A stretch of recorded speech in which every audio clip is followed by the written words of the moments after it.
Hi hello ಎಲ್ಲರಿಗೂ ನಮಸ್ಕಾರ. ನಾನು ನಿಮ್ಮ ಅನಾಮಿಕಾ ಅನು. ಅಭಿವ್ಯಕ್ತಿ ಕಥಾಲೋಕಕ್ಕೆ ಸ್ವಾಗತ. ಇನ್ನೂ ಯಾರೆಲ್ಲ ಈ ಚಾನಲ್ಗೆ ಸಬ್ಸ್ಕ್ರೈಬ್ ಆಗಿಲ್ಲ, ದಯವಿಟ್ಟು ಸಬ್ಸ್ಕ್ರೈಬ್ ಮಾಡಿಕೊಂಡು ಪ್ರೋತ್ಸಾಹ ನೀಡಿ. ಇಲ್ಲಿ ಪ್ರಸಾರವಾಗುವ ಕಥೆಗಳನ್ನು ಕೇಳಿ ನಿಮಗೆ ಇಷ್ಟವಾದರೆ ಲೈಕ್ ಕೊಟ್ಟು ಕಮೆಂಟ್ ಮಾಡಿ ಹೆಚ್ಚು ಹೆಚ್ಚು ಶೇರ್ ಮಾಡುವುದರ ಮೂಲಕ ನಮಗೆ ಮತ್ತಷ್ಟು ಪ್ರೋತ್ಸಾಹ ನೀಡೋದನ್ನು ಮರಿಬೇಡಿ. ಪ್ರೀತಿಗಾಗಿ ಕಥೆಯ 37ನೇ ಅಧ್ಯಾಯವನ್ನು ನೀವೆಲ್ಲರೂ ಕೇಳಿ ಆನಂದಿಸಿದ್ದೀರಾ ಅಂತ ಭಾವಿಸ್ತೇನೆ. ಹಾಗಾದರೆ 38ನೇ ಅಧ್ಯಾಯವನ್ನು ಶುರು ಮಾಡೋಣ. ಮಣಿಕರ್ಣಿಕಾಳ ಮಗ ಕಂಠಿಯನ್ನು ನೋಡೋದಕ್ಕೆ ಅಂತ ಡಾಕ್ಟರ್ ಬಂದಿದ್ದರು. ನಮಸ್ಕಾರ ಡಾಕ್ಟ್ರೇ, ಫೋನ್ ಮಾಡಿ ಹೇಳಿದ ತಕ್ಷಣ ಒಪ್ಕೊಂಡು ನಿಮ್ಮ ಕೆಲಸಗಳನ್ನೆಲ್ಲ ಬಿಟ್ಟು ಬಂದಿದ್ದಕ್ಕೆ ಥ್ಯಾಂಕ್ಸ್ ಎಂದರು ಲಕ್ಷ್ಮಣರಾಯರು ಡಾಕ್ಟರ್ಗೆ ಶೇಕ್ ಹ್ಯಾಂಡ್ ಮಾಡುತ್ತಾ. ಅಯ್ಯೋ ರಾಯರೇ, ಮೈ ಪ್ಲೆಷರ್ ಎಂದರು ಡಾಕ್ಟರ್. ಎಲ್ಲಿ ಪೇಷಂಟ್? ಬೇಗ ಚೆಕಪ್ ಮಾಡ್ತೀನಿ, ನಾನು ಕ್ಲಿನಿಕ್ ಹೋಗಬೇಕು ಎಂದರು ಡಾಕ್ಟರ್.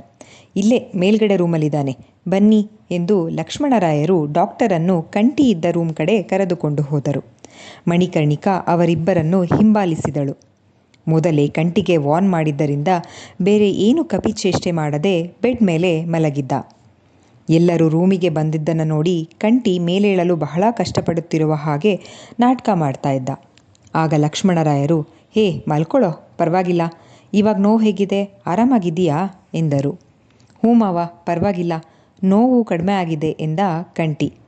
ಅದಕ್ಕೆ ಡಾಕ್ಟರ್ ಬಂದಿರೋದು, ನಿನ್ನ ಚೆಕಪ್ ಮಾಡಿ ಎದ್ದು ಓಡಾಡಬಹುದೋ ಇಲ್ವಾ ಅಂತ ಹೇಳ್ತಾರೆ. ಏನು ಟೆನ್ಷನ್ ಮಾಡ್ಕೋಬೇಡ, ನೀನು ಆದಷ್ಟು ಬೇಗ ಎಲ್ಲರ ಹಾಗೆ ನಡೆದಾಡ್ತೀಯ ಎಂದರು ಲಕ್ಷ್ಮಣರಾಯರು ಡಾಕ್ಟರ್ಗೆ ಕಂಠಿಗೆ ಚೆಕಪ್ ಮಾಡೋದಕ್ಕೆ ಅನುವು ಮಾಡಿಕೊಡುತ್ತಾ. ಮಣಿಕರ್ಣಿಕಾಗೆ ಇವಾಗ ನಿಜವಾಗ್ಲೂ ಟೆನ್ಷನ್ ಶುರುವಾಗಿತ್ತು. ಎಲ್ಲಿ ಅಣ್ಣನ ಮುಂದೆ ನಮ್ಮಿಬ್ಬರ ನಾಟಕ ಬಯಲಾಗ್ಬಿಡುತ್ತೋ ಅನ್ನೋ ತಳಮಳ. ಡಾಕ್ಟರ್ ಕಂಠಿಯನ್ನು ಪರೀಕ್ಷೆ ಮಾಡುತ್ತಿರುವಾಗ ರಾಯರಿಗೆ ಫೋನ್ ಬಂದಿತ್ತು. ಡಾಕ್ಟ್ರೇ, ನೀವು ಕೆಲಸ ಮುಗಿಸಿ ಕೆಳಗಡೆ ಬನ್ನಿ, ಮಾತಾಡೋಣ ಅಂತ ಹೇಳಿ ಫೋನ್ ರಿಸೀವ್ ಮಾಡಿ ಹಲೋ ಎನ್ನುತ್ತಾ ರೂಮಿನಿಂದ ಆಚೆ ಬಂದರು ಲಕ್ಷ್ಮಣರಾಯರು. ಉಫ್ ಎಂದು ನಿಟ್ಟುಸಿರು ಬಿಡುತ್ತಾ ಸಮಾಧಾನ ಪಟ್ಟಳು ಮಣಿಕರ್ಣಿಕಾ. ಚೆಕಪ್ ಎಲ್ಲ ಮುಗಿಸಿ ಕೆಳಗೆ ಬಂದ ಡಾಕ್ಟರನ್ನ ನೋಡಿ, ಬನ್ನಿ ಬನ್ನಿ ಡಾಕ್ಟ್ರೇ, ಕೂತ್ಕೊಳ್ಳಿ ಎಂದು ಸೋಫಾ ಕಡೆ ಕೈ ಮಾಡಿ ತೋರಿಸಿ ಡಾಕ್ಟರ್ ಕೂರುತ್ತಲೇ, ಊರ್ಮಿಳಾ, ಡಾಕ್ಟರ್ಗೆ ಒಂದು ಕಪ್ ಕಾಫಿ ತಂದುಕೊಡು ಎಂದು ಕೂಗಿದರು ಲಕ್ಷ್ಮಣರಾಯರು. ಹೇಳಿ ಡಾಕ್ಟ್ರೇ, ನಮ್ಮ ಕಂಠಿ ಆರೋಗ್ಯ ಹೇಗಿದೆ? ಅವ್ನು ನಡಿಬಹುದಲ್ವಾ? ನಮ್ಮ ಮಣಿಗೆ ಅಂತೂ ಅವನದೇ ಟೆನ್ಷನ್ ಎಂದರು. ಈಗ ಪರವಾಗಿಲ್ಲ, ಗಾಯ ಎಲ್ಲ ವಾಸಿ ಆಗ್ತಿದೆ.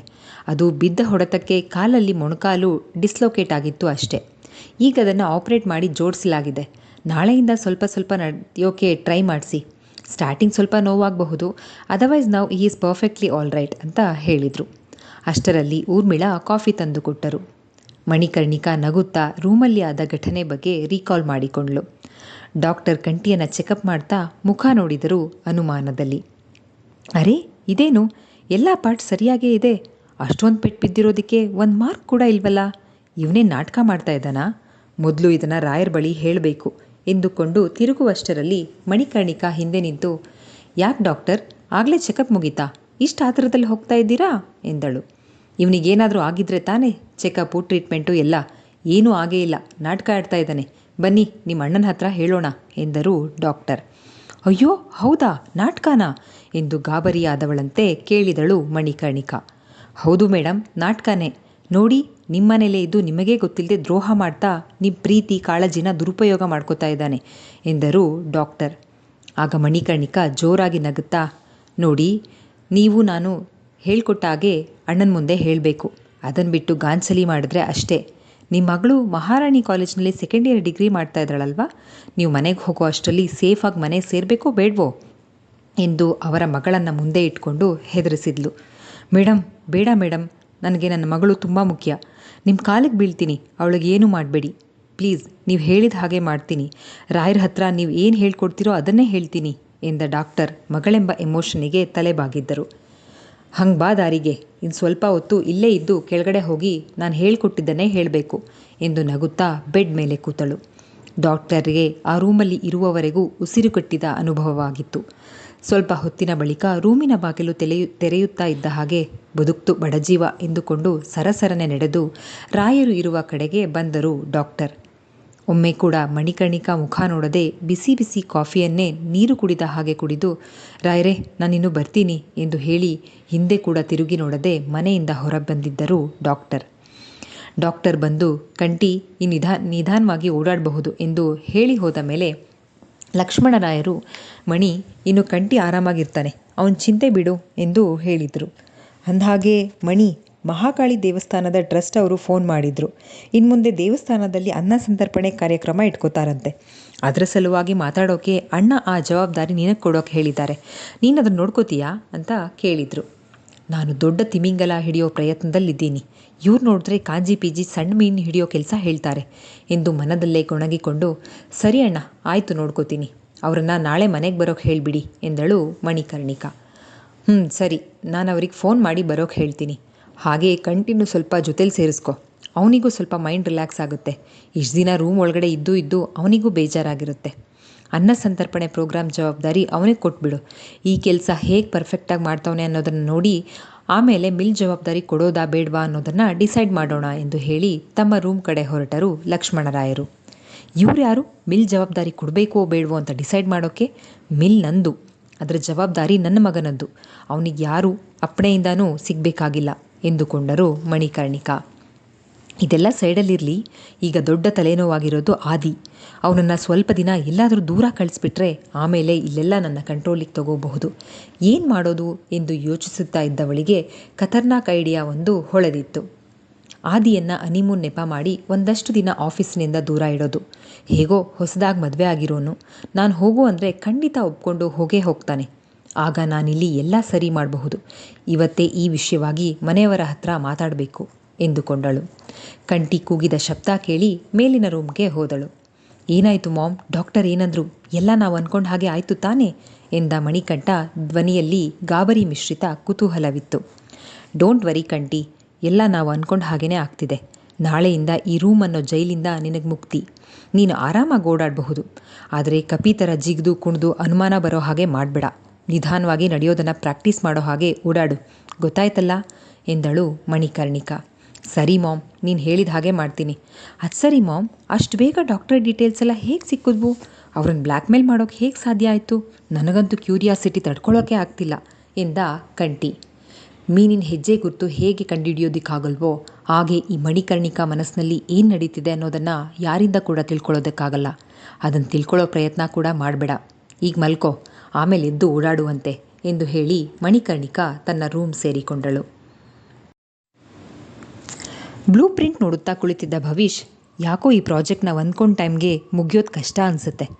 ಗೌರ್ಮೆಂಟ್ ಆಫೀಸಿಂದ ಒತ್ತಡ ಜಾಸ್ತಿ ಆಗ್ತಿದೆ. ಈಗೇನು ಮಾಡೋದು?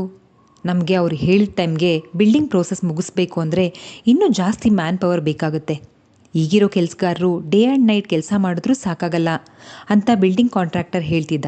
ಈಗೇನು ಮಾಡೋದು ಎಂದು ಗಾಢವಾಗಿ ಯೋಚಿಸುತ್ತಿದ್ದನು. ಅದೇ ಸಮಯಕ್ಕೆ ಸರಿಯಾಗಿ ಡಿಸೈನ್ ಪೇಪರ್ಸ್ ಹಿಡಿದು ಕ್ಯಾಬಿನಿಗೆ ಬಂದ ಅಂಶಿಕಾ ಡೋರ್ ನಾಕ್ ಮಾಡಿ, ಮೇ ಐ ಕಮಿನ್ ಸರ್ ಅಂದಳು. ಎಸ್ ಕಮಿನ್ ಎಂದನು ಭವಿಷ್. ಈ ಬಾರಿ ಧ್ವನಿ ಮೆತ್ತಗಾಗಿತ್ತು. ಅಬ್ಬಾ, ಸದ್ಯ ಸರ್ ಕೂಲಾಗಿದ್ದಾರೆ ಎಂದುಕೊಂಡೇ ಒಳಗೆ ಬಂದಳು. ಎಸ್ ಅಂಶಿಕಾ ಅವರೇ, ಹೇಳಿ ಎಂದ ಭವಿಷ್. ಸರ್, ಅದು ಗ್ರೌಂಡ್ ಫ್ಲೋರ್ ಡಿಸೈನ್ ಕಂಪ್ಲೀಟ್ ಆಗಿದೆ.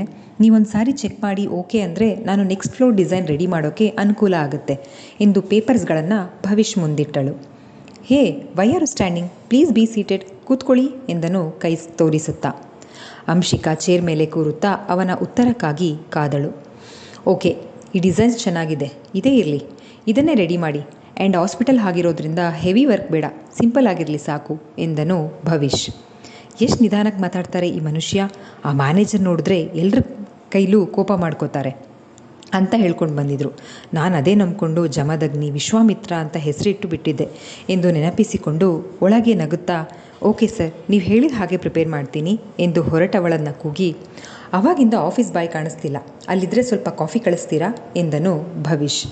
ಸರಿ ಸರ್ ಎಂದು ಆಚೆ ಬಂದವಳು ಸುತ್ತ ನೋಡಿದರೂ ಆಫೀಸ್ ಬಾಯ್ ಕಾಣಿಸದೇ ಇದ್ದಾಗ ವಿಚಾರಿಸಿದ್ಲು. ಅವನನ್ನು ಮ್ಯಾನೇಜರ್ ಯಾವುದೋ ಕೆಲಸದ ಮೇಲೆ ಹೊರಗಡೆ ಕಳಿಸಿದ್ದಾರೆ ಎಂದು ತಿಳಿದ ಮೇಲೆ ಈಗೇನು ಮಾಡೋದು? ಸರ್ ಬೇರೆ ಟೆನ್ಷನ್ನಲ್ಲಿದ್ದರು. ಕಾಫಿ ಕುಡಿದ್ರೆ ಮೈಂಡ್ ಸ್ವಲ್ಪ ರಿಲ್ಯಾಕ್ಸ್ ಆಗುತ್ತೆ, ನಾನೇ ತೊಗೊಂಡು ಹೋಗಿ ಕೊಡ್ತೀನಿ, ಇನ್ನೇನು ಮಾಡೋಕ್ಕಾಗುತ್ತೆ ಎಂದುಕೊಂಡು ಕೆಫೆಟೇರಿಯಾಯಿಂದ ಒಂದು ಸ್ಟ್ರಾಂಗ್ ಕಾಫಿ ಪ್ರಿಪೇರ್ ಮಾಡಿಕೊಂಡು ಭವಿಷ್ ಕ್ಯಾಬಿನ್ ಬಳಿ ಬಂದು ಡೋರ್ ನಾಕ್ ಮಾಡಿದ್ಲು. ಭವಿಷ್ ಆಫೀಸ್ ಬಾಯ್ ಎಂದುಕೊಂಡು ಎಸ್ ಎಂದನು. ಟೇಬಲ್ ಮೇಲಿಟ್ಟ ಕಾಫಿಯನ್ನು ತೆಗೆದುಕೊಂಡು ಸಿಪ್ ಮಾಡುತ್ತಾ, ತುಂಬ ಹೆಡೇಕಿತ್ತು, ಕಾಫಿ ಇಷ್ಟು ದಿನ ಇದ್ದ ಹಾಗಿಲ್ವಲ್ಲ, ಇಷ್ಟು ಚೆನ್ನಾಗಿ ಕಾಫಿ ಮಾಡೋದು ಯಾವಾಗಿಂದ ಕಲಿತೆ ಎನ್ನುತ್ತಾ ತಿರುಗಿದ ಭವಿಷ್ಗೆ ಅಲ್ಲಿ ಕಂಡಿದ್ದು ಅಂಶಿಕಾ.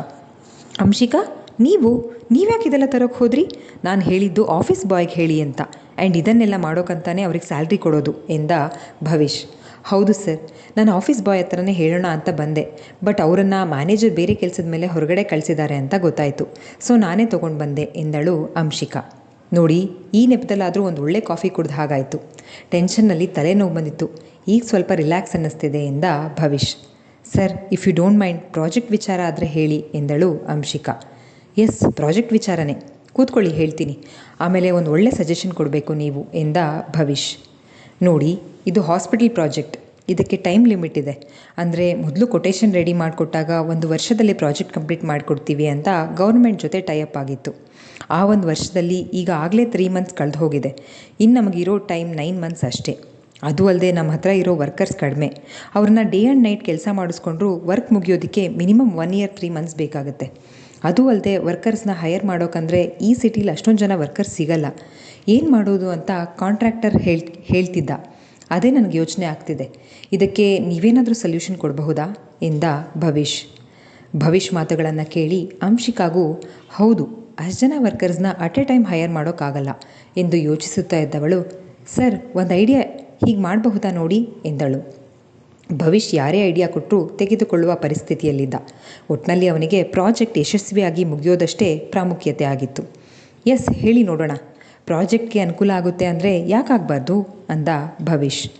ಈಗ ನಮಗೆ ಮ್ಯಾನ್ ಪವರ್ ಬಿಟ್ಟರೆ ಬೇರೆ ಏನೂ ಸಮಸ್ಯೆ ಇಲ್ಲ ಅಲ್ವಾ ಸರ್? ಈಗೊಂದು ಕೆಲಸ ಮಾಡೋಣ. ಸಿಟಿಲಿ ನಮಗೆ ಬೇಕಾಗಿರೋ ಅಷ್ಟು ವರ್ಕರ್ಸ್ ಸಿಗಲ್ಲ ಅಂತ, ಹಾಗಾಗಿ ನಾವು ಈ ಮ್ಯಾನ್ ಪವರ್ ಏಜೆನ್ಸೀಸ್ ಹತ್ರ ಟ್ರೈ ಮಾಡೋಣ. ಬೇರೆ ಏಜೆನ್ಸೀಸ್ನ ಕಾಂಟ್ಯಾಕ್ಟ್ ಮಾಡಿ ಡಿಪೆಂಡ್ ಆನ್ ವರ್ಕರ್ಸ್ನ ನಾವು ಡೈಲಿ ವೇಜಸ್ ಲೆಕ್ಕದಲ್ಲಿ ತಗೊಳ್ಳೋಣ. ಆ್ಯಂಡ್ ಬೇರೆ ಕಂಪನಿಗಳಿಗಿಂತ ಎಕ್ಸ್ಟ್ರಾ ಪೇಮೆಂಟ್ ಆ್ಯಂಡ್ ವರ್ಕರ್ಸ್ ಸೇಫ್ಟಿಗೋಸ್ಕರ PPE kit, jacket, helmet, shoes and gloves, ಈ ಥರ ವರ್ಕರ್ಸ್ಗೆ ಇನ್ಶೂರೆನ್ಸ್ ಎಲ್ಲ ಫೆಸಿಲಿಟೀಸ್ ಕೊಡ್ತೀವಿ ಅಂತ ಏಜೆನ್ಸಿಯವರ ಹತ್ರ ಮಾತಾಡೋಣ. ಆಗ ಅವರು ನಮಗೆ ವರ್ಕರ್ಸ್ನ ಅರೇಂಜ್ ಮಾಡ್ತಾರೆ. ಆಮೇಲೆ ಕೆಲಸನ ಒಂದೇ ಶಿಫ್ಟಲ್ಲಿ ಮಾಡಿಸೋದು ಬೇಡ, ಟೈಮ್ ವೇಸ್ಟ್ ಆಗುತ್ತೆ. ವರ್ಕರ್ಸ್ನ ಡಿವೈಡ್ ಮಾಡಿ ಡೇ ಆ್ಯಂಡ್ ನೈಟ್ 2 ಶಿಫ್ಟಲ್ಲಿ ಕೆಲಸ ಮಾಡಿಸ್ಬೇಕು. ಬೆಳಗ್ಗೆ ಕೆಲಸ ಮಾಡಿದ ಟೀಮ್ಗೆ ನೈಟ್ ರೆಸ್ಟ್ ಸಿಗುತ್ತೆ, ನೈಟ್ ಕೆಲಸ ಮಾಡೋರಿಗೆ ಬೆಳಗ್ಗೆ ರೆಸ್ಟ್ ಸಿಗುತ್ತೆ. ಹೀಗೆ ಮಾಡೋದ್ರಿಂದ ವರ್ಕರ್ಸ್ಗೂ ಸ್ಟ್ರೈನ್ ಆಗಲ್ಲ, ನಮ್ಮ ಕೆಲಸನೂ ನಿಲ್ಲಲ್ಲ ಎಂದಳು ಅಂಶಿಕಾ. ಇಲ್ಲಿಗೆ ಈ ಸಂಚಿಕೆ ಮುಕ್ತಾಯವಾಯಿತು. ಈ ಸಂಚಿಕೆ ನಿಮ್ಮೆಲ್ಲರಿಗೂ ಇಷ್ಟವಾಗಿದೆ ಅಂತ ಭಾವಿಸ್ತೇನೆ. ದಯವಿಟ್ಟು ನಿಮ್ಮ ಅನಿಸಿಕೆ ಅಭಿಪ್ರಾಯಗಳನ್ನು ಕಮೆಂಟ್ ಸೆಕ್ಷನಲ್ಲಿ ಹಂಚ್ಕೊಳ್ಳೋದನ್ನು ಮರಿಬೇಡಿ. ಧನ್ಯವಾದಗಳು.